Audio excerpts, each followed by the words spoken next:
今天是辽宁舰入役10周年。2012年9月25号，中国首艘航母辽宁舰正式入列，代表中国正式迈入航母时代。10年间，辽宁舰逐步建立起航母编队综合攻防体系，形成了包括远海作战运用的系列战法，实现了从试验训练平台到备战打仗先锋的华丽转身。中国海军也从浅蓝走向深蓝。10年磨砺剑伴随着辽宁、山东、福建3舰到位，中国海军已正式进入了3航母时代。鸣响汽笛，悬挂带满旗，辽阔的大海上，辽宁舰官兵以海军最高礼仪迎接母舰10周岁的生日。10年来，我们全舰官兵牢固树立“舰听我指挥，我听党指挥”的忠诚意识，一切工作坚持以战为主导，以战为中心，实现了从能航行到能打仗的能力跃升，取得了部队建设发展的阶段性成果。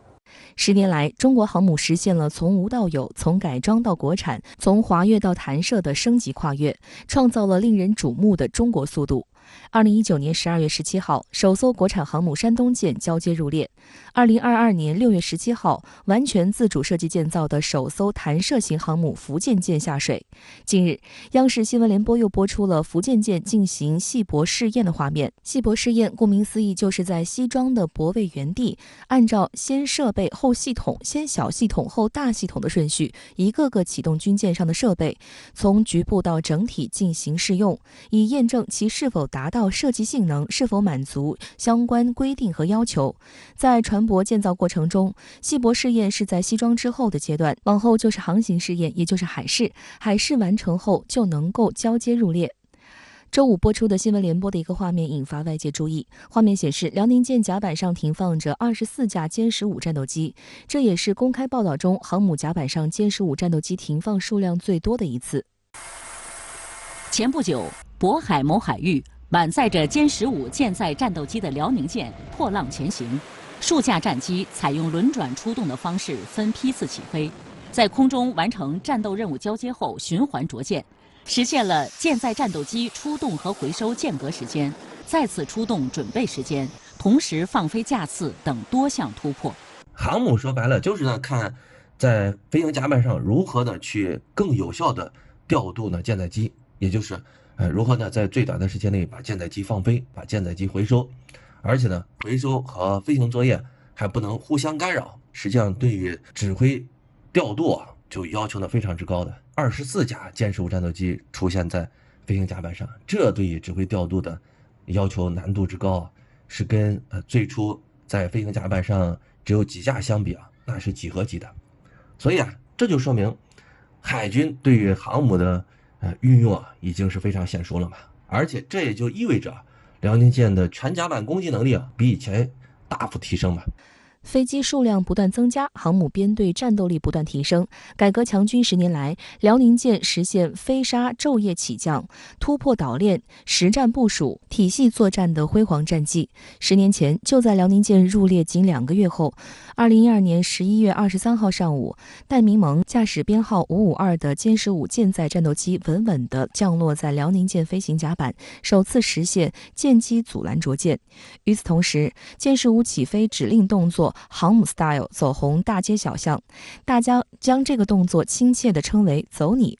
简单的手势饱含着航空工业试飞中心歼15试飞员机务保障团队的共同智慧，更彰显了国民自信。2013年5月10号，海军首支舰载航空兵部队正式组建。2017年，航母舰载机部队首次在辽宁舰上成功实现夜间起降，这意味着中国航母辽宁舰编队初步具备形成全天候作战的能力。这也使得中国成为世界上少数几个掌握舰载机夜间起降技术的国家。实现夜间技术的突破，掌握夜间逐舰技术，意味着我们具备了全天候，尤其是在夜间和复杂气象条件下执行任务的能力，发挥全时作战优势，从而在未来的战场上掌握更大的主动权。值得一提的是，2018年4月，山东舰副舰长徐英驾驶歼15飞机参加了新中国成立以来规模最大的海上阅兵。这次阅兵也是海军航母编队首次以战斗编组形式接受检阅。作为新制作战力量，航母部队常态化出岛练、远洋训练，体系化编队大洋练兵，战斗力建设不断取得新突破。前不久，正在西太平洋某海域开展训练的海军辽宁舰航母编队，远距离发现一批不明空勤目标，向编队高速飞近。歼15起飞，拦截不明目标。数架歼15舰载战斗机直扑目标空域，编队各属舰从多个维度由远到近构建严密攻防体系。据介绍，在远海、大洋处置应对这样的突发敌情是航母编队的常态。航母呢，就是为舰载机服务的一座海上的浮动平台。航母的攻防作战能力啊，主要就是体现在舰载机上边，所以舰载机的性能和数量就决定着航母的战斗力。而且呢，在航母进行作战的时候啊，主要的战斗力体现在飞行甲板上停放的舰载机身上，因为呢，只有这些舰载机才是随时能够呢使用的。10年来，以辽宁舰为核心的航母编队加快提升体系作战能力，在风云变幻的国际形势中劈波斩浪，成为彰显大国自信和实力的窗口。2013年10月28号，辽宁舰通过台湾海峡奔赴祖国南海。2015年7月，辽宁舰首次组织实弹射击，取得了全部命中的好成绩。2016年起，以辽宁舰为核心的航母编队多次赴南海、西太平洋等海域开展实战化训练，开始推动全要素、全流程整体训练。特别是2021年12月，辽宁舰编队历时20余天，跨黄海、东海，并经宫古海峡进入西太平洋多个海域，进行多个课题综合演练、互为条件对抗训练。2022年8月初，美国会众议长佩洛西窜台之际，解放军官宣，在近日为台岛周边开展的联合军事演习中，解放军组织航母编队威慑演练，构建海上立体作战体系。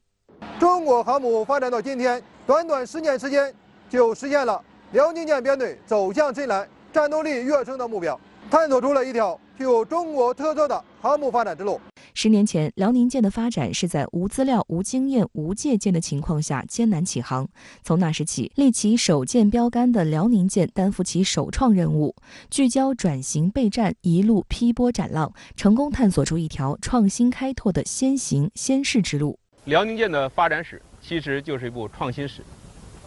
10年的成长实践告诉我们，辽宁舰靠创新白手起家，也正在靠创新跨越式发展。未来走向深蓝的我们，会面对更多未知的挑战和困难。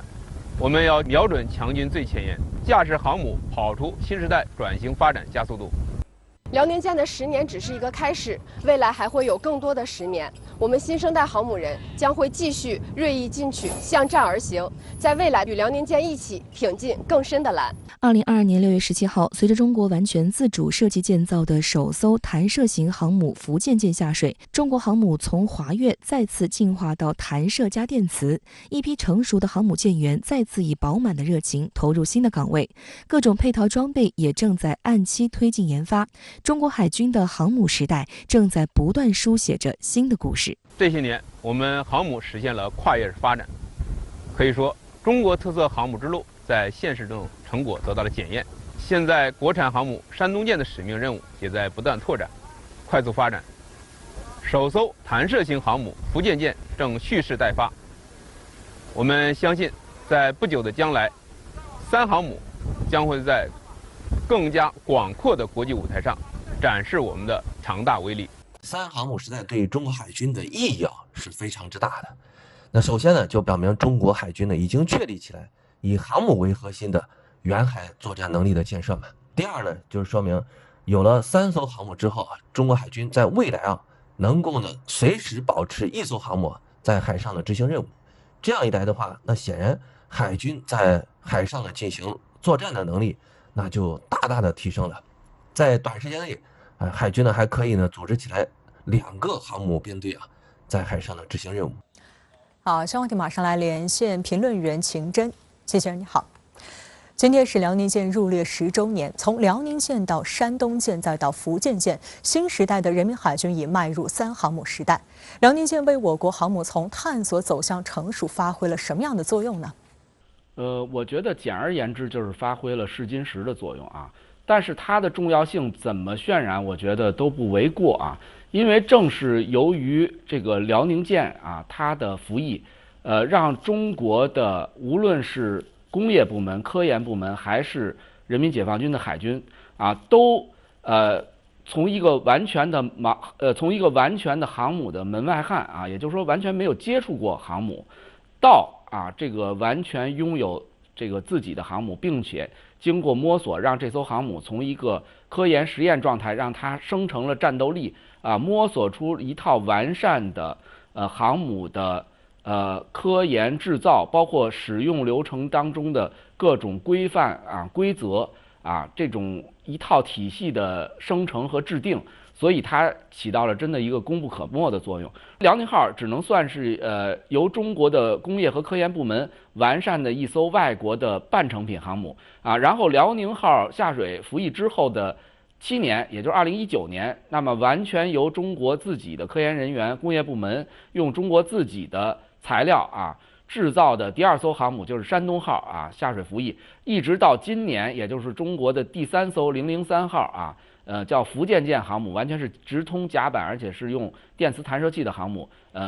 正式的下水，到这样一个3步走的完美的一个跨越，所谓的前人种树，后人乘凉那么辽宁号起的就是这个种树的作用，它的一切无论从制造到使用都是这种摸索的状态，它摸索出来一套完整的这种规则和体系之后，就为后续的航母的使用那么铺平了道路。后续当然可能还有改进，但是是以辽宁号为基础的。那您怎么看目前中国航母舰载机的发展状况呢？中国航母的舰载机实际上这个发展的也是非常之快，而且发展的水平之高可以说是让全世界各国都是为之赞叹。为什么这么说因为中国之前也说了，无论是航母，无论是舰载机，中国原来的经验都是零，中国都是从零起步，都没有接触过。它不像有些国家，有些成熟的老牌的海军强国，像美国、日本、英国这些国家，他们实际话说在2战之前就拥有航母，他们航母的舰载机是从当年的活塞发动机、螺旋桨飞机一步一步发展到今天的。中国不是，中国之前根本就没有航母，中国这10年间拥有航母，拥有舰载机的使用经验，而且中国的舰载机上来就是一个可以说是世界上最大最重型的一款舰载战斗机，或者最大最重型的舰载战斗机之一。因为我们知道我们的歼15舰载战斗机它起飞权重是30多吨，从这个回顾之前的航母的这个发展史，世界各国来看的话，这样起飞权重30多吨的喷气式舰载机，之前只有美国的 F-14，包括苏联的、俄罗斯的苏33是这样一个起飞重量，而且是个喷气机。喷气机大家知道着舰的时候速度是很快的，很危险的。但是中国是相当于一步到位，之前没有任何舰载机使用经验，但上来就搞了一个世界上最重最大的一款舰载喷气式战斗机，这个是很不容易的完成了它一系列非常完整的这个试验的流程包括陆地上的起降试验，包括最后上航母之后的各种这个起降的试验和训练。那么这个是非常非常的令人赞叹的如果以中国的国力和科研的水平来看的话，相当于你是一个本科生，但是你最终完成了一道博士生的考题博士生的一个科研的答辩，而且是交了一个很完美的一个答卷。美军有 F-35这样的隐身舰载机，那您怎么看中国舰载机未来的发展呢？我们知道驻日美军的航母现在也逐渐在这个配备 F-35C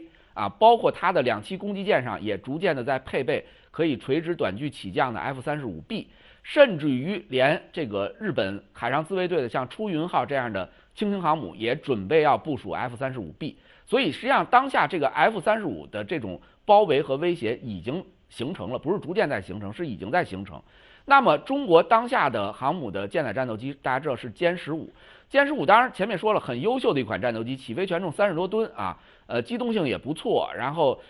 起飞重量大，飞行的距离远，携带的武器多携带的油料也多。按这个国际上划代，像 F-35那样划为叫第5代，那么中国的叫第4代。总之是存在一个代差，这个代差主要的体现还是体现在我觉得在隐身上，隐身是最大的一个鸿沟因为隐身和不隐身它是一个巨大的鸿沟，这个鸿沟都没法弥补。隐身机和非隐身机交战的时候，相当于对这个非隐身机一方是透明的，对隐身机一方你是看不到它的，所以这个作战是无法进行的。所以面对这样的局势，中国也一定要研发自己的隐身舰载战斗机，这是势在必行的。如果上了中国的航母之后，会让中国的航母如虎添翼，届时中国航母的舰载机也完全可以和世界最顶尖、最优秀的航母舰载战斗机去相媲美、去相抗衡。